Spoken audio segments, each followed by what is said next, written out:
C'est le lieu de ta présence. Nous avons besoin de toi.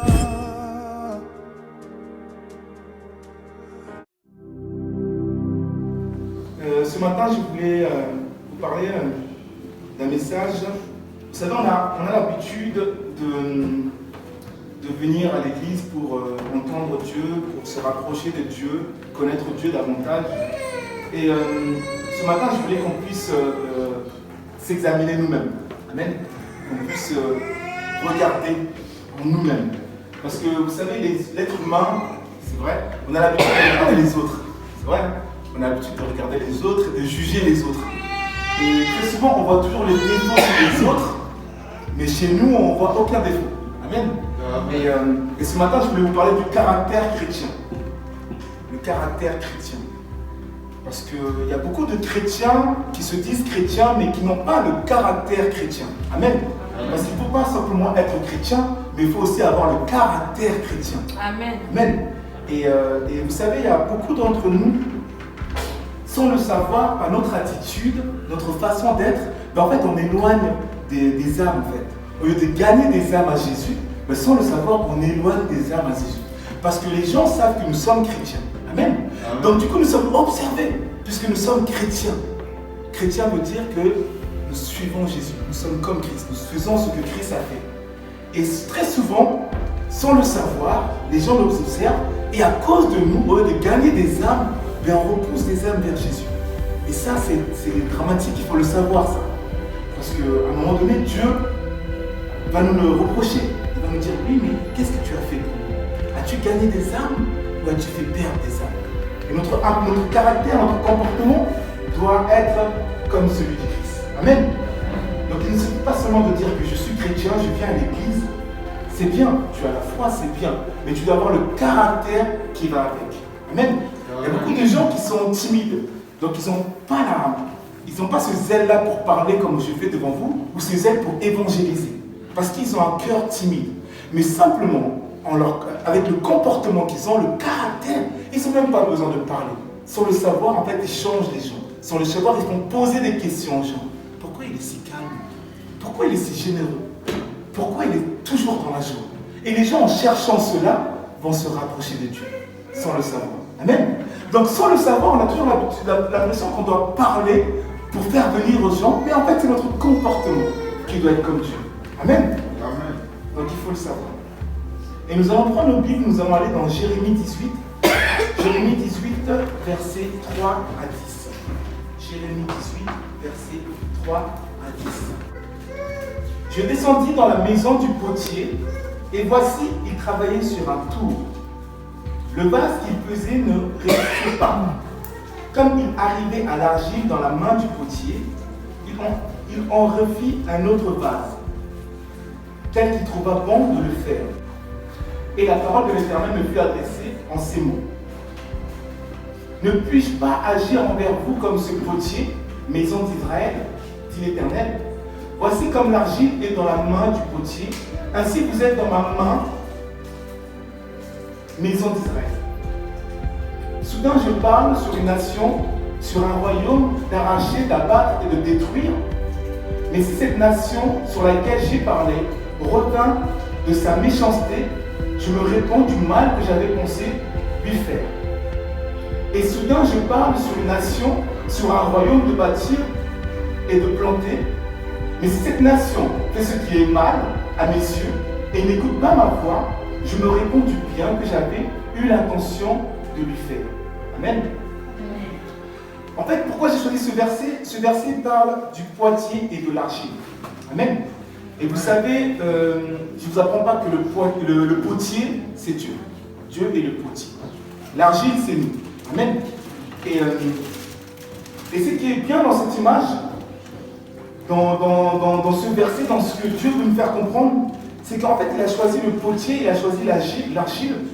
Et vous savez, quand vous prenez l'argile et que vous le mettez au milieu de cette plaque qui tourne, en fait, j'aime beaucoup cette image parce qu'en fait, on a l'impression que c'est nous, en fait, que Dieu prend et met sur la terre. Parce que la terre tourne autour du soleil. Vous êtes d'accord?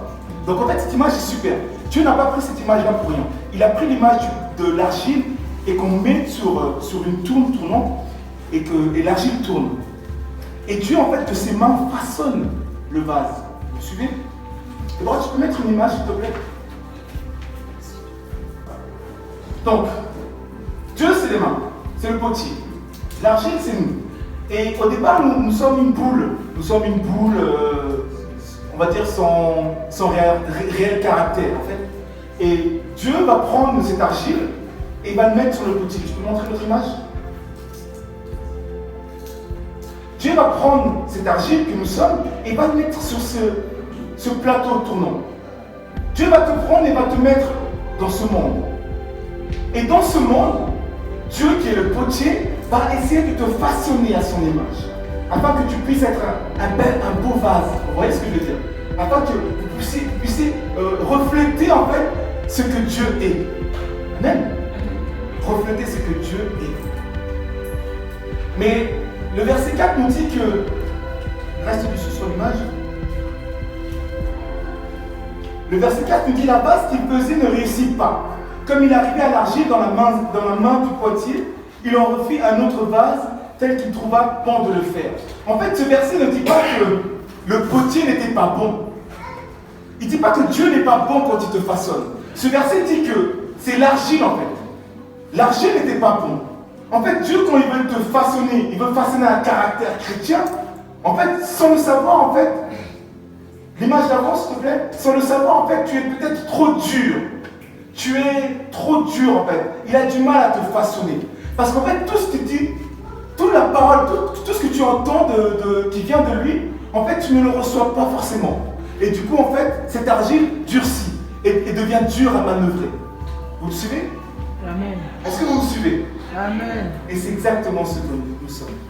Et en fait, Dieu est ce potier qui veut nous façonner. Et vous savez, quand il va réussir à nous façonner, à faire ce vase, les gens pensent que tous les vases se ressemblent. Mais tous les vases ne se ressemblent pas. Mettez-vous à la place du potier, essayez de faire un vase parfait. Vous allez le poser là, et vous allez essayer de refaire le même. Il y aura quelque chose qui va changer. Peut-être un petit chose qui va changer, mais ça ne sera pas pareil. Et ça, c'est ce que nous sommes, nous. Chacun d'entre nous, nous sommes uniques auprès de Dieu. Mais Dieu veut nous façonner. Dieu veut faire cette argile parfaite.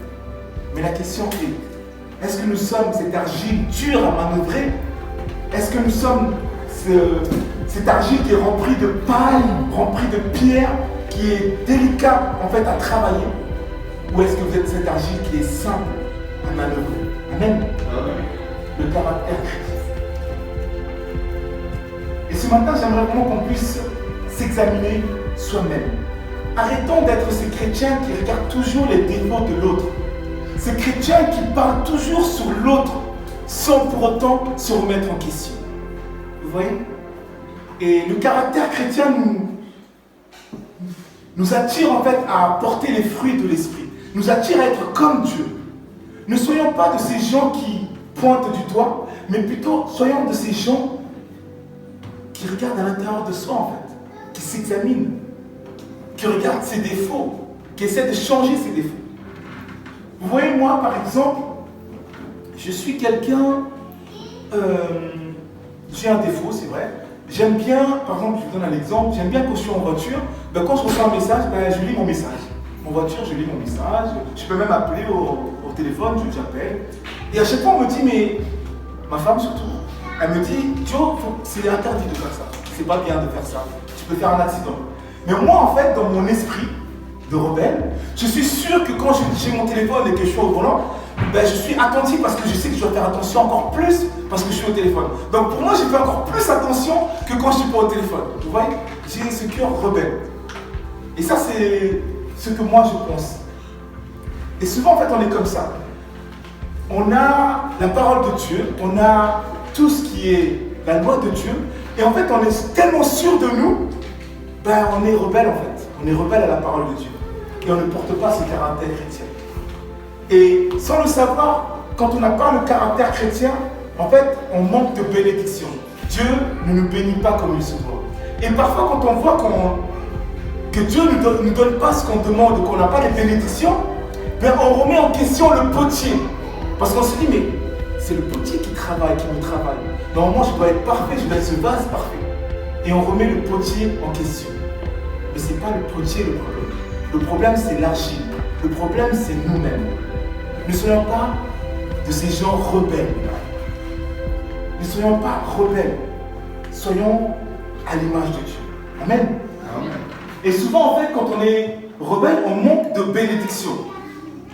Parce qu'on arrive toujours à trouver en fait des excuses qui font que nous voulons rester comme nous sommes. Amen. C'est ce que je fais. Ma femme me dit que c'est pas bien, mais je lui dis non, j'ai jamais eu d'accident. Ça fait 10 ans de permis, j'ai jamais eu d'accident. Donc en fait, je suis rebelle. Je me dis mais non, c'est pas possible. T'inquiète pas. Et souvent nous sommes comme ça. Dieu nous parle, Dieu veut nous changer, mais nous avons un cœur rebelle. Nous sommes l'argile qui est difficile à manœuvrer. Et souvent, c'est ce qui fait que nous n'avons pas les bénédictions de Dieu. Dieu n'arrive pas à nous bénir à cause de cette argile, à cause de notre caractère. Amen. Alors que les lois, la Bible nous apprend que nous devons respecter l'autorité. La Bible nous dit que respecter l'autorité. C'est-à-dire que la loi qui est de ne pas prendre le téléphone au volant, c'est une autorité que nous devons respecter. Vous voyez? Souvent, en fait, on a l'autorité et on se dit, ben, avec notre caractère, on a du mal à respecter l'autorité parce qu'on a notre façon d'être. Et notre façon d'être nous empêche de respecter l'autorité. Et en ne respectant pas l'autorité, Dieu ne bénit pas. Amen. C'est une petite chose, hein. Peut-être que c'est rien pour vous. Mais ça, plus ça fait qu'en fait, on n'arrive pas à avoir les bénédictions de Dieu. Ça fait qu'on n'est pas cette argile, en fait, qui est facile à manœuvrer. Amen. Et ce matin, examine toi-même. Ce matin, essaie de regarder en fait en toi ce qui fait que ça empêche la bénédiction de Dieu. Parfois, ce n'est pas simplement Dieu. Parfois, ce n'est pas Dieu. On remet trop Dieu en question. Mais il faut se remettre en question. Ne soyons pas de ceux qui pointent toujours du doigt, sans réellement voir son cœur. Tu cherches une bénédiction, tu cherches que Dieu te bénisse. Commence à chercher, commence à regarder, à t'examiner. Et tu verras que certaines choses t'empêchent d'avoir la bénédiction de Dieu. Certaines choses que tu fais, ou certains caractères, t'empêchent d'avoir la bénédiction de Dieu, sans le savoir.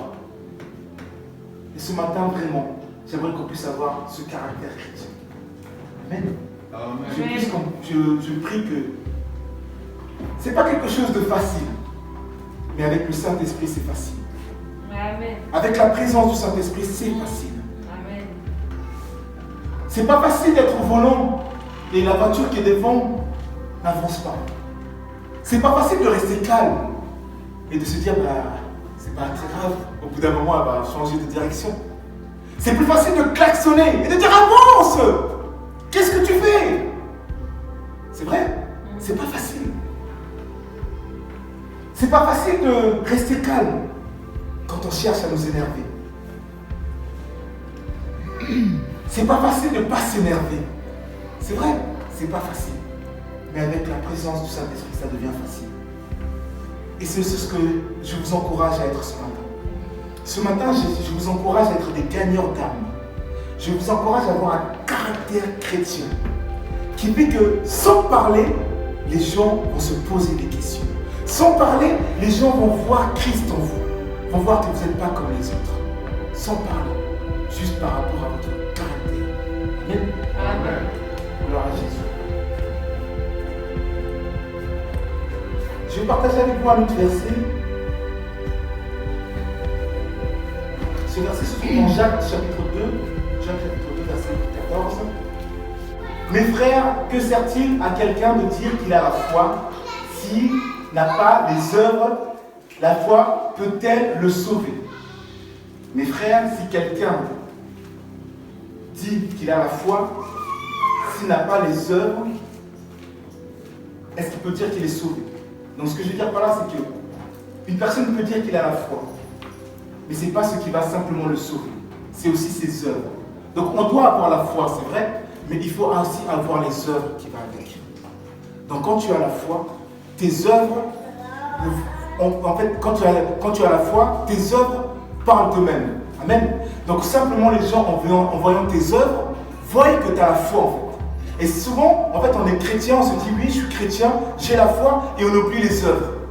Et les œuvres, c'est quoi? Les œuvres, c'est ton comportement. Les œuvres, c'est ton attitude. Les œuvres, c'est ton caractère. Les œuvres, c'est ta façon d'aimer. Amen. Amen. Tout cela, ce sont les œuvres. Donc quand on est chrétien, on doit avoir non seulement la foi, mais on doit aussi avoir les œuvres et le caractère qui va avec. Amen. Amen. Et pourquoi je vous dis ça? Pourquoi j'ai choisi ce thème-là pour ce matin?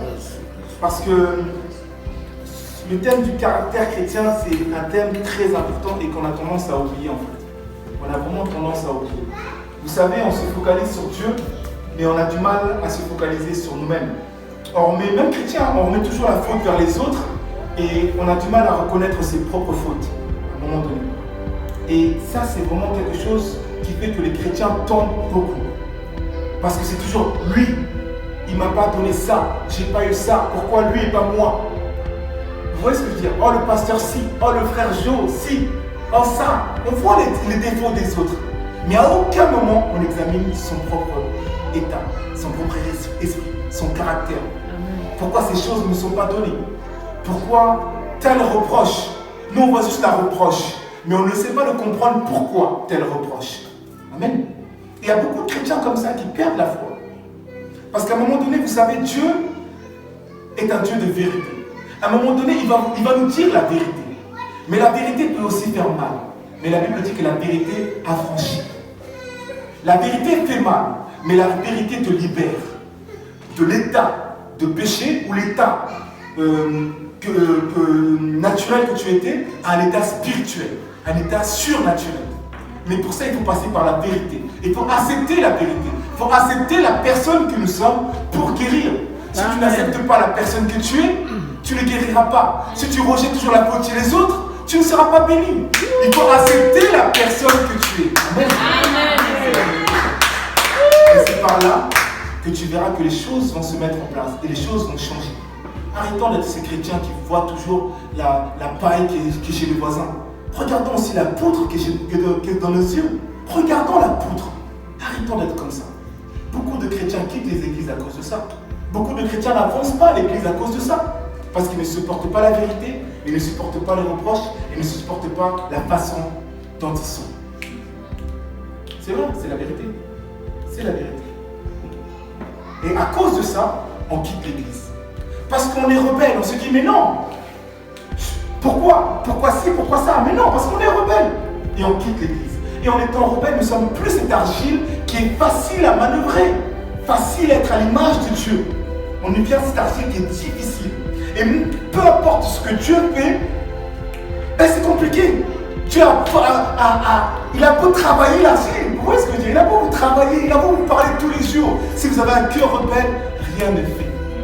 Il n'y aura pas d'effet dans votre vie. Amen. Vraiment, je vous encourage à être des nouveaux chrétiens. Des chrétiens d'après le confinement. Amen.